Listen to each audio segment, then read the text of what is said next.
Hello friends, आप सभी का स्वागत है आपके अपने चैनल RCT एकेडमी पर। फ्रेंड्स, बिहार 7th फेज शिक्षक भर्ती से संबंधित सामान्य विज्ञान का यह सेकेंड पार्ट है। फर्स्ट पार्ट अगर आप अभी तक नहीं देखे हैं तो आप चैनल के प्लेलिस्ट में जाकर देख लीजिए। फ्रेंड्स, इसमें हम सामान्य विज्ञान का 200 अति महत्वपूर्ण प्रश्न लिए हैं जो आपके एग्ज़ाम की दृष्टि से बहुत इम्पोर्टेंट है। सो आप इस वीडियो को स्किप किए बिना अंत तक ज़रूर देखें। अगर आपको यह वीडियो थोड़ा भी हेल्पफुल लगे तो आप वीडियो को लाइक करके चैनल को सब्सक्राइब कर दीजिए, क्योंकि आपके एक लाइक और एक सब्सक्राइब से ही हमें एक मोटिवेशन मिलता है जिससे हम आगे वीडियो बना पाते हैं। ठीक है, सो आप ईमानदारी से एक लाइक और एक सब्सक्राइब कर दीजिए और यह वीडियो आपके लिए बहुत इम्पोर्टेंट होने वाली है अगर आप भी बिहार BPSC एग्ज़ाम की तैयारी कर रहे हैं तो चलिए वीडियो शुरू करते हैं।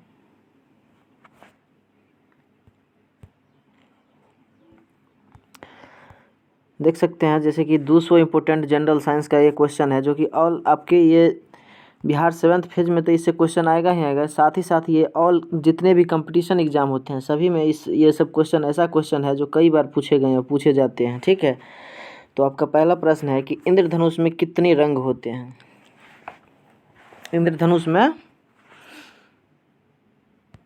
इंद्रधनुष में कितने रंग होते हैं?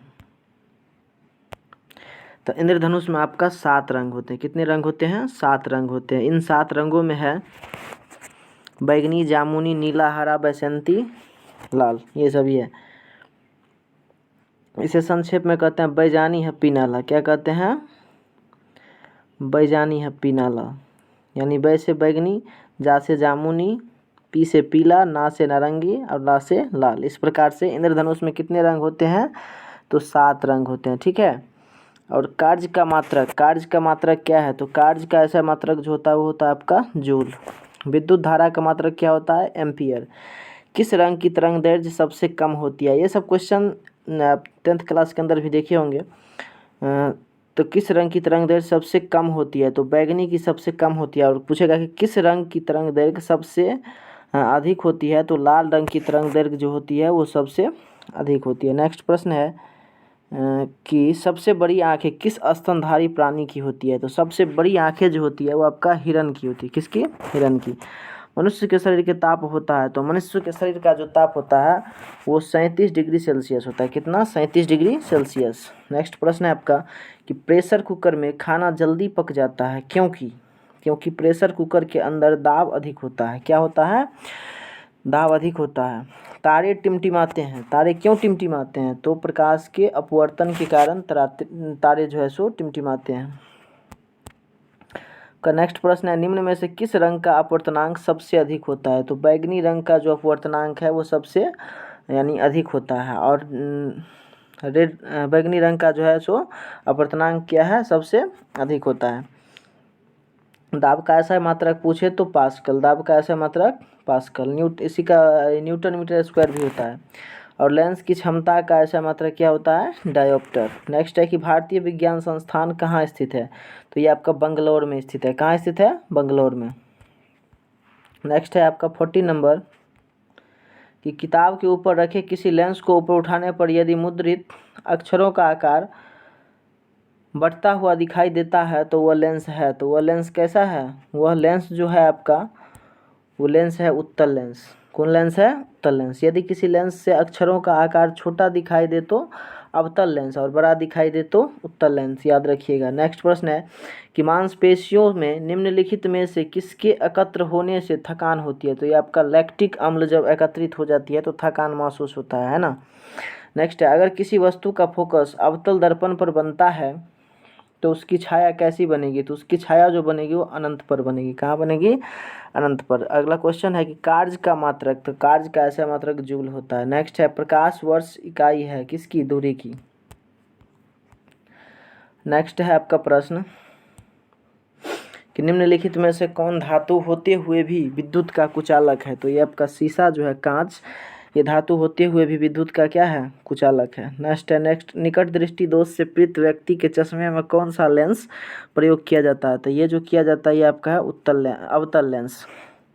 दूरदृष्टि दोष से पीड़ित व्यक्ति के चश्मे में कौन सा लेंस प्रयोग किया जाता है? तो इसमें हो जाएगा आपका उत्तल लेंस।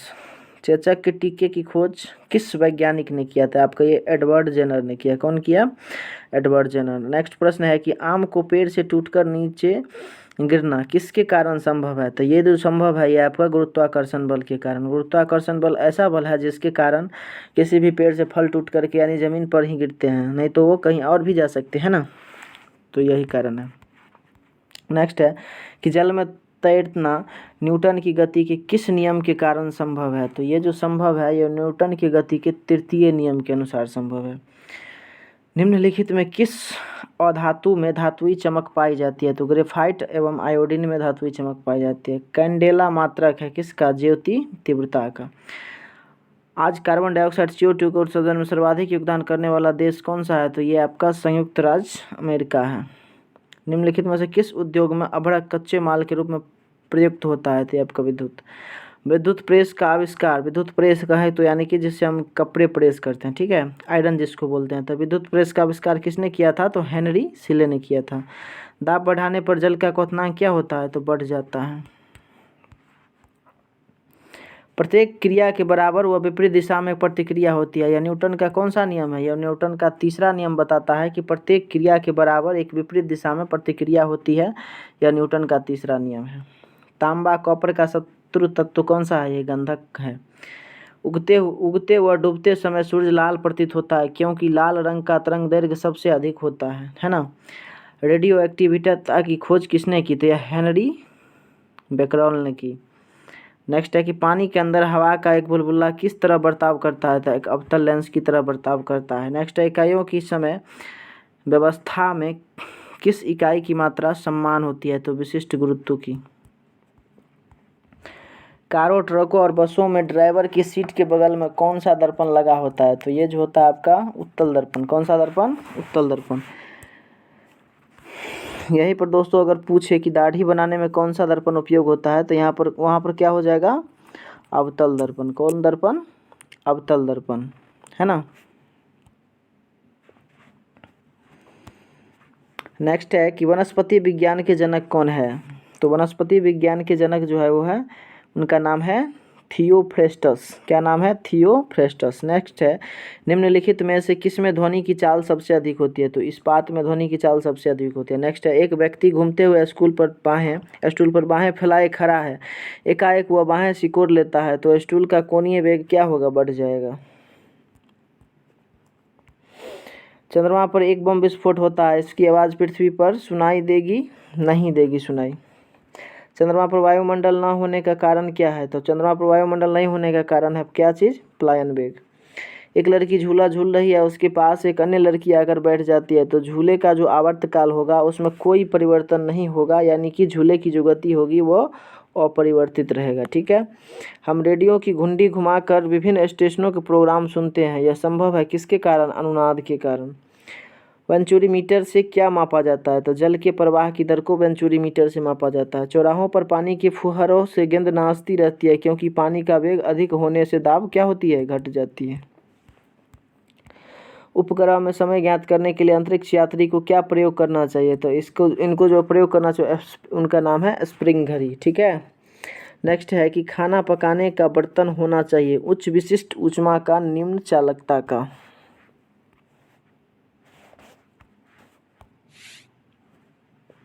उच्च विशिष्ट ऊष्मा का और निम्न चालकता का। नेक्स्ट प्रश्न है कि झरने में जब जल ऊंचाई से गिरता है तो उसका ताप क्या होता है? तो उसका ताप बढ़ जाता है। उसका ताप क्या होता है? बढ़ जाता है। केल्विन तापमापी में बर्फ का गलनांक होता है कितना? 0 डिग्री के। नेक्स्ट है कि बॉटनी शब्द की उत्पत्ति किस भाषा के शब्द से हुई है? तो ये ग्रीक भाषा के शब्द से हुई है। नेक्स्ट है क्वेश्चन कि क्यूरी किसकी इकाई का नाम है? तो रेडियो एक्टिविटी धर्मिता का। कमरे में रखे रेफ्रिजरेटर का दरवाज़ा खोल दिया जाए तो कमरे का तापमान क्या होगा? तो कमरे का जो तापमान होगा तो उस स्थिति में कमरे का तापमान बढ़ जाएगा, ठीक है। सेकेंड पेंडुलम का आवर्तकाल क्या होता है? तो ये जो होता है ये 2 सेकेंड होता है। नेक्स्ट है कि प्राध्वनिक विमानों की चाल होती है ध्वनि की चाल से अधिक। भूस्थिर उपग्रह की पृथ्वी से ऊंचाई होती है 36,000 किलोमीटर। कार में रेडिएटर का क्या कार्य होता है? तो इंजन को ठंडा रखना। इंजन को क्या करता है रेडिएटर? ठंडा रखता है।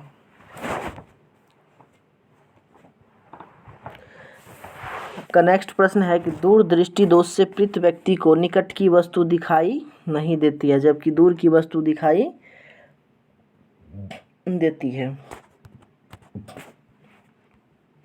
निम्नलिखित में से कौन एक आवेश रहित कण है? तो न्यूट्रॉन जो है वो आपका आवेश रहित कण है। पौधों की आंतरिक संरचना का अध्ययन कहलाता है शारीरिकी। रडार की कार्य प्रणाली निम्न सिद्धांत पर आधारित है। यह रेडियो तरंगों का प्रवर्तन। किसी पिंड के उस गुणधर्म को क्या कहते हैं जिससे वह सीधी रेखा में विराम या एक समान गति की स्थिति में किसी भी परिवर्तन का विरोध करता है? तो जड़त्व। अगला है लेंसर निम्न सिद्धांत पर कार्य करती है क्यों? विकिरण का उद्दीप्ति उत्सर्जन। नेक्स्ट है कि दलदल में फंसे व्यक्ति को लेट जाने की सलाह दी जाती है क्योंकि क्षेत्रफल अधिक होने से दाब क्या हो जाता है? कम हो जाता है। ठीक है, नेक्स्ट प्रश्न देखा जाए। नेक्स्ट है कि बर्फ के टुकड़े को आपस में दबाने पर टुकड़े आपस में चिपक जाते हैं क्योंकि दाब अधिक होने से बर्फ का गलनांक घट जाता है। ठीक है, मोटर कार में शीतलन तंत्र किस सिद्धांत पर कार्य करता है? तो ये केवल संवहन पर कार्य करता है। नेक्स्ट है 70 नंबर की जीवित प्राणियों के शरीर में होने वाली निम्नलिखित में से कौन सी एक प्रक्रिया पाचक प्रक्रिया है? तो ये आपका प्रोटीनों का एमिनो अम्लों में विघटन। नेक्स्ट है कि एक टेलीविजन में दूरस्थ नियंत्रण के लिए किस प्रकार के विद्युत चुम्बकीय विकिरण का उपयोग किया जाता है? तो आपका हर्ट्ज या लघु रेडियो तरंग। मीथेन जिसके वायुमंडल में उपस्थित है वह है क्या? बृहस्पति। नेक्स्ट प्रश्न है कि प्रोटीन के पाचन में सहायक एंजाइम है। तो प्रोटीन के पाचन में जो सहायक एंजाइम है उनका नाम है ट्रिप्सिन। क्या नाम है? ट्रिप्सिन। नेक्स्ट है उन देशों में जहाँ के लोगों का मुख्य खाद्यान्न पॉलिश किया हुआ चावल है। पॉलिश किया हुआ चावल है। लोग पीड़ित होते हैं क्या चीज़ से? बेरी से। यहाँ पर जो है 75 मिस्टेक से यहाँ पर टाइपिंग हो गया है। तो उन देशों में जहाँ के लोगों का मुख्य खाद्यान्न पॉलिश किया हुआ चावल है, लोग पीड़ित होते हैं क्या चीज़ से? बेरी बीमारी से पीड़ित होते हैं। प्रकाश वर्ष होता है। प्रकाश वर्ष किसको कहते हैं? तो एक वर्ष में प्रकाश द्वारा तय की जाने वाली दूरी को कहते हैं प्रकाश वर्ष। नेक्स्ट है कि समुद्र की गहराई नापने के लिए कौन सा उपकरण प्रयोग किया जाता है? तो समुद्र का जो गहराई मापा जाता है वो फेदोमीटर से मापा जाता है। किससे? फेदोमीटर से। कंप्यूटर की आईसी चिप्स किस पदार्थ की बनी होती है? तो सिलिकॉन की बनी होती है। किसकी बनी होती है? सिलिकॉन की। नेक्स्ट है वह काल्पनिक रेखा जो फोकस एवं पोल से गुजरते हुए गोलाकार दर्पण पर पड़ती है वह कहलाती है मुख्य अक्ष। क्या कहलाती है? मुख्य अक्ष। नेक्स्ट प्रश्न है कि वह धातु जो अम्ल एवं क्षार के साथ क्रिया करके हाइड्रोजन निकालती है क्या कहलाती है? जिंक। जीव विज्ञान शब्द का प्रयोग सर्वप्रथम किसने किया? तो लेमार्क तथा ट्रेविडेनस ने किया। नेक्स्ट है एक ही प्रकार के परमाणुओं से मिलकर बना पदार्थ क्या कहलाता है? तो ये तत्व कहलाता है। दो या दो से अधिक तत्वों या की मात्रा के विचार से एक निश्चित अनुपात में संयोग करने से पदार्थ जो बनता है वो कहलाता है आपका यौगिक। किसी ध्वनि स्रोत की आवृत्ति में होने वाले उतार चढ़ाव को क्या कहते हैं? तो डॉपलर प्रभाव कहते हैं। क्या कहते हैं? डॉपलर प्रभाव। कोई कण एक सेकंड में जितने कंपन करता है उस संख्या को क्या कहते हैं? उस संख्या को आवृत्ति कहते हैं। निम्नलिखित में से समय का मात्रक नहीं है। तो प्रकाश वर्ष जो है वो समय का मात्रक नहीं है।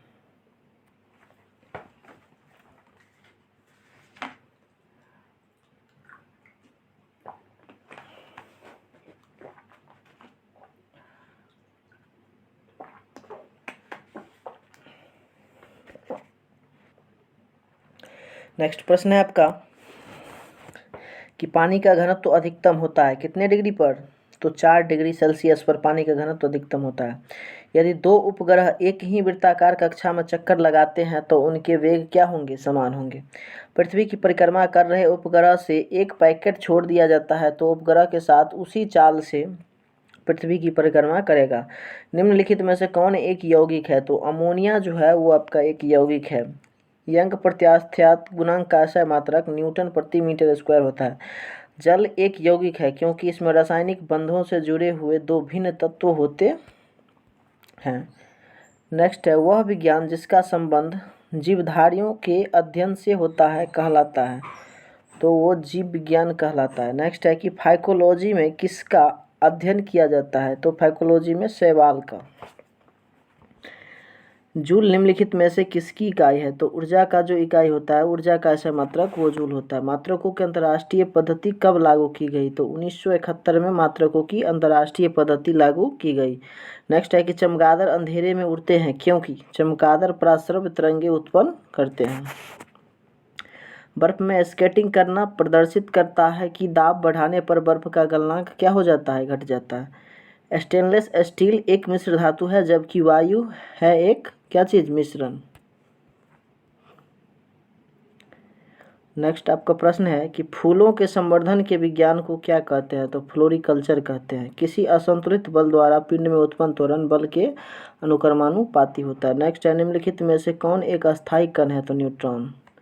तो दोस्तों आज की वीडियो में रहने देते हैं इतना ही तक। मिलते हैं एक नेक्स्ट वीडियो के साथ, एक अच्छे कंटेंट के साथ। तब तक के लिए जय हिंद, जय भारत।